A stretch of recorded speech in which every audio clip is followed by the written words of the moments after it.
নমস্কাৰ টাইমেটাৰ দৰ্শকক মই জ্যোতি বৈশ্যই স্বাগতম জনাইছো আৰু এই মুহূৰ্তত এটা বিশেষ খবৰ আপোনালোকৰ বাবে লৈ আহিছো কিয়নো দেশত বৰ্তমান সময়ত কৰোনাৰ পৰিস্থিতি অতিকৈ ভয়াবহ হৈছে আৰু তাৰ মাজতে এটা বিশেষ সিদ্ধান্ত গ্ৰহণ কৰিছে হজ কমিটি অফ ইণ্ডিয়াই তেওঁলোকৰ তৰফৰ পৰা কোৱা হৈছে দেশৰ বিভিন্ন প্ৰান্তত যিমান সমূহ হজ ভৱন আছে সেইসমূহ সাময়িকভাৱে অস্থায়ীভাৱে কোভিড কেয়াৰ চেণ্টাৰলৈ সলনি কৰা হ'ব এই মুহূৰ্তত জনাইছো এটা ডাঙৰ খবৰ আমি আপোনালোকক জনাই আছো সমগ্ৰ দেশৰ হজ ভৱনবোৰ সলনি কৰা হ'ব কোভিড কেয়াৰ চেণ্টাৰলৈ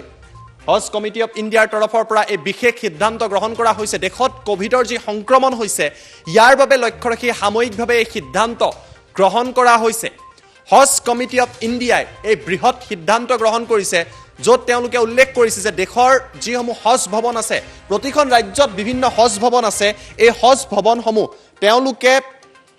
সলনি কৰিব কোভিড কেয়াৰ চেণ্টাৰলৈ দেশক কৰোনাৰ পৰা উদ্ধাৰ কৰিবলৈ হজ কমিটি অফ ইণ্ডিয়াই এই বিশেষ সিদ্ধান্ত গ্ৰহণ কৰিছে চৰকাৰৰ তৰফৰ পৰা এই সিদ্ধান্ত গ্ৰহণ কৰা হৈছে আৰু ডাঙৰ খবৰটো হৈছে যে কৰোনাৰ যিখন যুদ্ধ এই যুদ্ধখনত সহায়ৰ বাবে এতিয়া আগবাঢ়ি আহিছে আৰু মুক্তাৰ আকবাছ নাকবিয়ে এই মুহূৰ্তত লিখিছে য'ত তেওঁ টুইট কৰি লিখিছে all the state hajj committees have been directed to assist the respective state government administration to utilize the hajj houses as a temporary corona care center for health and well-being of the people to fight against corona pandemic আৰু এই কথা জনোৱা হৈছে অৰ্থাৎ দেশৰ প্ৰতিটো প্ৰান্তত যিসমূহ হজ ভৱন আছে সেইসমূহ অস্থায়ী ভাবে কোভিড কেয়াৰ চেণ্টাৰলৈ সলনি কৰা হ'ব আৰু হজ কমিটি অফ ইণ্ডিয়াৰ তৰফৰ পৰা এই বিশেষ সিদ্ধান্ত গ্ৰহণ কৰা হৈছে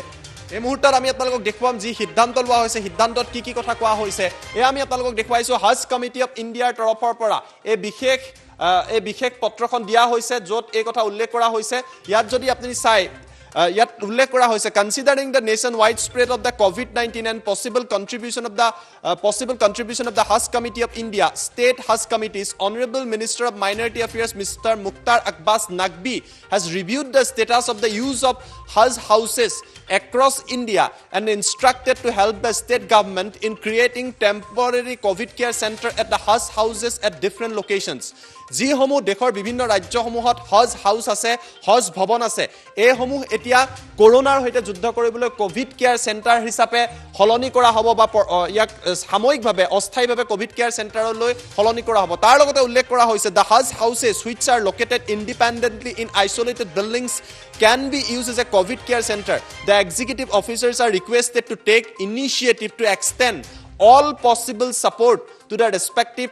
state governments in establishment of the temporary COVID care center at the Hajj houses in your state আৰু এই কথা উল্লেখ কৰিছে chief executive officer doctor Masud Ahmed Khan গতিকে এটা বৃহৎ সিদ্ধান্ত চৰকাৰৰ তৰফৰ পৰা লোৱা হৈছে হজ কমিটি অফ ইণ্ডিয়াই বৃহৎ সিদ্ধান্ত গ্ৰহণ কৰিছে আৰু তেওঁলোকে কৈছে যে দেশৰ প্ৰতিটো প্ৰান্তত থকা হজ ভৱনসমূহ বা ৰাজ্যত থকা হজ ভৱনসমূহ এতিয়া সাময়িকভাৱে কোভিড কেয়াৰ চেণ্টাৰলৈ সলনি কৰা হৈছে আৰু এই সিদ্ধান্ত গ্ৰহণ কৰা হৈছে আমি পুনৰবাৰ আপোনালোকক জনাই আছো এটা ডাঙৰ খবৰ এই মুহূৰ্তত যে দেশৰ কোভিডৰ সংক্ৰমণৰ প্ৰতি লক্ষ্য ৰাখি এটা বৃহৎ সিদ্ধান্ত গ্ৰহণ কৰা হৈছে হজ কমিটি অফ ইণ্ডিয়াৰ তৰফৰ পৰা সিদ্ধান্ত লোৱা হৈছে যে দেশৰ প্ৰতিটো প্ৰান্তত থকা হজ ভৱনসমূহ কোভিড কেয়াৰ চেণ্টাৰলৈ সলনি কৰা হ'ব কোভিড সংক্ৰমণৰ প্ৰতি লক্ষ্য ৰাখি সাময়িকভাৱে এই সিদ্ধান্ত গ্ৰহণ কৰা হৈছে য'ত প্ৰতিখন ৰাজ্যত থকা হজ ভৱনসমূহ এতিয়া কোভিড কেয়াৰ চেণ্টাৰলৈ সলনি কৰাৰ বাবে হজ কমিটি অফ ইণ্ডিয়াৰ তৰফৰ পৰা এই সিদ্ধান্ত গ্ৰহণ কৰা হৈছে